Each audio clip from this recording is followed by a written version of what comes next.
क्यों भारत के स्कूलों में संगीत को नजरअंदाज किया जाता है? भारत एक ऐसा देश है जिसकी संस्कृति, परंपरा और इतिहास संगीत और कला में डूबा हुआ है। सदियों से संगीत हमारे जीवन का हिस्सा रहा है, चाहे वो शास्त्रीय संगीत हो, लोकगीत हो या भक्ति संगीत। इसके बावजूद आज हमारे स्कूलों में संगीत और कला को वो स्थान नहीं दिया जाता जो गणित, विज्ञान या अंग्रेजी जैसे विषयों को मिलता है। आखिर क्यों? क्या वाकई ये सोच सही है कि संगीत केवल शौक तक सीमित है और इसका जीवन में कोई बड़ा योगदान नहीं? इस सवाल का जवाब तलाशना आज बेहद जरूरी है। 1. माता पिता की मानसिकता। थोड़ा पढ़ भी लिया कर। अक्सर बच्चों को ये कहते हुए सुना जाता है, सारा दिन यही करेगा, थोड़ा पढ़ भी लिया कर।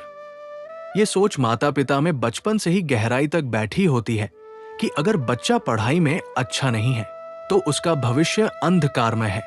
संगीत, चित्रकला या नृत्य जैसे विषयों को वो केवल टाइम पास मानते हैं। कई बार माता पिता इस हद तक चले जाते हैं कि अपने ही बच्चे का मजाक बना देते हैं। ये तो बस गाने बजाने में ही लगा रहता है, भांड बनेगा क्या? ऐसे शब्द बच्चों के आत्मविश्वास को गहरी चोट पहुंचाते हैं। धीरे धीरे बच्चा भी ये मान लेता है कि संगीत या कला केवल मजाक है और करियर बनाने के लिए पढ़ाई ही एकमात्र रास्ता है। 2. स्कूलों का रवैया। संगीत में देर क्यों हुई? ये केवल घर की बात नहीं है, स्कूलों में भी यही माहौल देखने को मिलता है। एक बच्चा अगर संगीत की कक्षा में थोड़ी देर रुक जाए और अगले पीरियड में 5 मिनट लेट हो जाए तो उसे डांट पड़ती है। कई बार तो उसे क्लास के सामने अपमानित किया जाता है, तू तो बस गाने बजाने में ही लगा रहा, पढ़ाई लिखाई तुझसे होगी नहीं। ये दोहरा मापदंड है। एक और विज्ञान या गणित में औसत अंक लाने पर भी बच्चे को मेहनत करो कहकर प्रोत्साहित किया जाता है, लेकिन संगीत में रुचि लेने पर उसे तुरंत ये कहकर हतोत्साहित किया जाता है कि इसका कोई भविष्य नहीं है। 3. समाज की सोच। कला का क्या करोगे? हमारे समाज में ये धारणा गहराई से बैठी है कि डॉक्टर, इंजीनियर, वकील या सरकारी कर्मचारी बनना ही सफलता का पैमाना है। कलाकारों को गंभीरता से नहीं लिया जाता। यही सोच स्कूल और माता पिता की मानसिकता में झलकती है। क्या हम भूल गए हैं कि एक कलाकार समाज का आईना होता है? वही हमारे दुख सुख, हमारी भावनाओं और हमारी कहानियों को सुरों, रंगों और शब्दों में ढालता है। 4. संतुलन क्यों जरूरी है? जीवन में केवल अकादमिक ज्ञान ही सब कुछ नहीं है।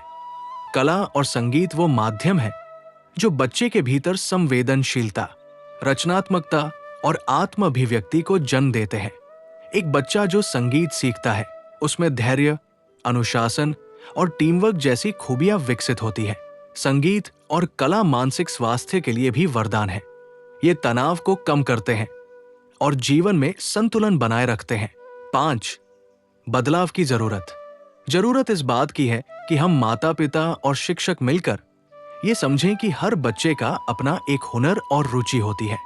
हमें उन्हें हर क्षेत्र में आगे बढ़ने का मौका देना चाहिए, चाहे वो विज्ञान हो या संगीत। स्कूलों को चाहिए कि वे संगीत और कला को अतिरिक्त गतिविधि के बजाय मुख्य धारा के विषयों में शामिल करें। माता पिता को भी अपने शब्दों और रवैये में बदलाव लाना होगा। बच्चों का मजाक उड़ाने के बजाय उन्हें प्रोत्साहित करना होगा। निष्कर्ष, संगीत और कला कोई कमतर विषय नहीं है। ये जीवन को सुंदर और सार्थक बनाते हैं।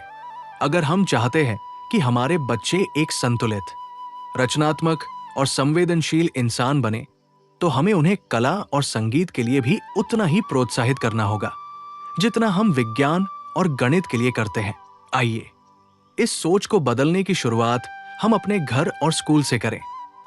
हो सकता है आज का ये कदम कल किसी बच्चे को एक महान कलाकार बनने का रास्ता दिखा दे।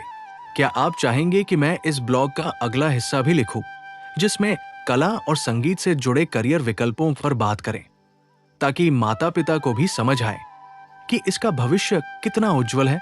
अगर आप चाहते हैं कि मैं ऐसे और भी ब्लॉग बनाऊं तो कृपया मेरे चैनल को फॉलो करें और सब्सक्राइब करें।